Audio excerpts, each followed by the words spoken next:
ከጸሎት ጥቅሙ አንዱ እግዚአብሔር እንዲሰማ ብቻ ሳይሆን ጠላት እንዲበሳጭም ጭምር ነው።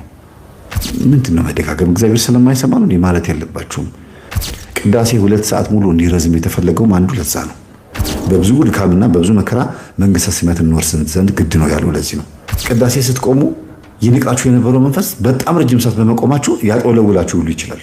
ረጅም ሰዓት በመቆማችን 3 ነገር ጥቅም እናገኛለን። ለኔልጤም ሳንቲም ሰጣችሁ ብትጸድቁ፣ ዝክራ ዘክራችሁ ወይም ጽዋም ወይም አስቀድሳችሁም እንደው በቃ በትንሹም በትልቁም ሊባርካችሁ የተዘጋጀ አምላክ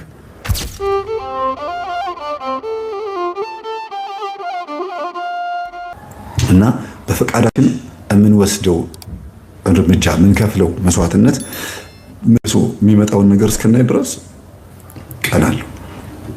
ይሄንን በዚህ እናስቀምጠውና የመላእክቶችን ደግሞ እስቲ እናውራ። እንግዲህ የቅዱስ ሚካኤልን፣ የቅዱስ ገብርኤልን፣ የቅዱስ ሩፋኤል፣ የቅዱስ ራጉኤል የእያንዳንዱ መላእክቶችን ስራቸውን በጣም በተደጋጋሚ ብዙ ጊዜ አስተምሬያለሁ። ተናግረን መሰልቸት የለብንም።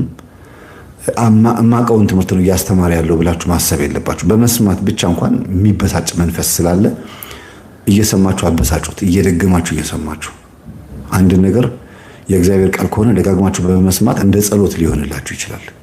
በነገራችን ላይ በዚህ አጋጣሚ ጻድቁ አባታችን አቡነ ሀብተ ማርያም የሚገርም ኳሊቲያቸውን ልንገራችሁ። ማቴዎስ ወንጌል፣ ማርቆስ ወንጌል፣ ሉቃስና ዮሐንስ ወንጌልን ደጋግሞ በቀን ሙሉ ቀን በማንበብ እንደ ጸሎትም እንደ ዕውቀትም የሚጠቀሙበት ነበር። ዝም ብሎ እኮ ንባብ እያነበቡት እንደ ጸሎት ይሆንላቸው ነበር። ያውቁታል እኮ አይደለ? እንትና ወለደ የሚለውን ደጋግሞ ሲያነቡት አስቡት። ማን እንዲበሳጭ ነው?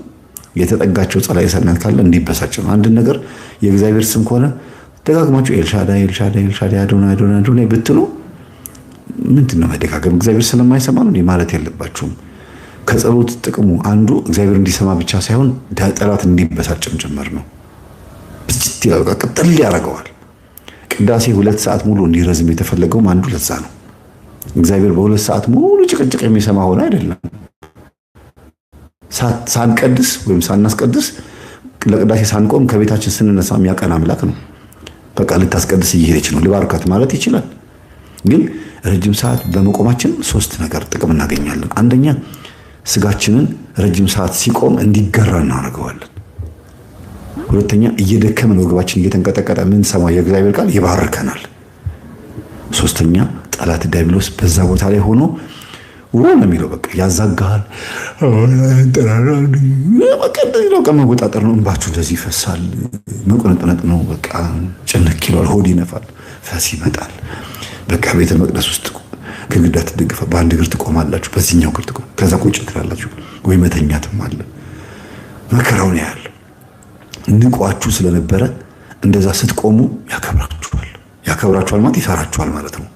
ሰይጣን በነገራችን ላይ የሰው ልጅ በጣም ሲንቀው ከሚያሳያቸው ባህሎች ውስጥ አንዱ ይሄድ ጸልዮ ይምጣ አገኘዋለሁ ሲወጣል የሚለው ሐሳቡ ነው። ጠቋር ማለት ነው። እና ይሄ መንፈስ እናንተን ቅዳሴ ስትቆሙ ይንቃችሁ የነበረው መንፈስ በጣም ረጅም ሰዓት በመቆማችሁ ያጠወለውላችሁ ሁሉ ይችላል። ለምን? ከዚህ አናታችሁ ላይ መቀመጡ ምልክቱ ሲያዞራችሁ ነው። ወገብ ላይ ዛር መንፈስ መኖሩ ምልክቱ ወገባችሁን ሲያማችሁ ነው። እግራችሁ በጣም ሲያንቀጠቅጣችሁ ደግሞ ጮቤ መርገጣችሁ ምልክት ነው። ሆዳችሁ ሲነፋ ደግሞ መተት መኖሩ ምልክት ነው። በቃ አይናችሁ ከሆነ ቡዳ ነው። እንባ ማልቀስ ከሆነ ቡዳ። በተለያየ አይነት መንገድ መንፈሱ ሰላሙን ስለሚያጣ ቅዳሴ ማስቀደስ ትልቁ ጥቅሙ ነው። ግዕዙን እወቁትም አትወቁትም ምንም ይሁን ምንም ዝም ብላችሁ ብቻ ቆማችሁ የአባቶችን ድምጽ እየሰማችሁ ተሰጥኦ የምትመልሱ የምትችሉ ከሆነ ደግሞ ደስ ይላል። በቃ አንዳንድ ቤተክርስቲያን አሁን ስክሪን አስገብተዋል። ደስ ይላል። ተሰጥኦን እዛ ነው የምታዩት። ከነትርጉሙ አለ።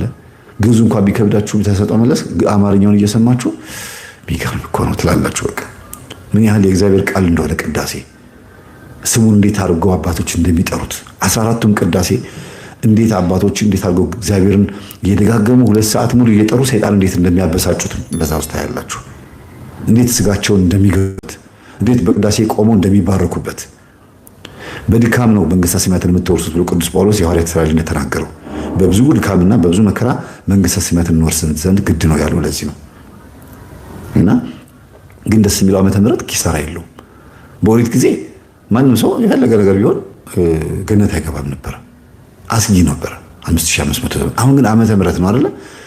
ይኸውላችሁ ለእኔም ጤም ሳንቲም ሰጣችሁ ብትጸድቁ ዝክራ ዘክራችሁ ወይም ጽዋም ወይም አስቀድሳችሁም እንደው በቃ በትንሹም በትልቁም ሊባርካችሁ የተዘጋጀ አምላክ ቀዝቃዛ ውሃ በስሜ ወይም በደቀ መዝሙር ስም ወይም በነብይ ስም ለምስኪን የሰጠ የነብዩን የዛን የጻድቁን የደቀ መዝሙሩን ዋጋ ያገኛል ብሎ ባገኘው አይነት መንገድ ሊባርከን የተዘጋጀ አምላክ ነው። በትንሹም በትልቁም ሊባርከን ገነት መንግስተ ሰማያት የምንገባበትን መንገድ አብዝቶ አብዝቶ አብዝቶ አንዱንም ግን አንፈልገውም። በቃ ይሄ ምንድነው? ሽክ የሚያደርገን መንፈስ በውስጣችን ስላለ ነው። ለመንፈሳዊ ህይወት እንድንጋበዝ የማይፈልግ እሱ ራሱ ወደዛ ቦታ ሊጠጋ ስለማይፈልግ እኛም በዛው እንድንርቅ የሚፈልግ የሱን ስሜት ያጋባብን መንፈስ ስለሆነ አንሄድም። እኛም ቅዳሴ እንግዲህ በቃ ይሄ ነው ትልቁ ችግራችን።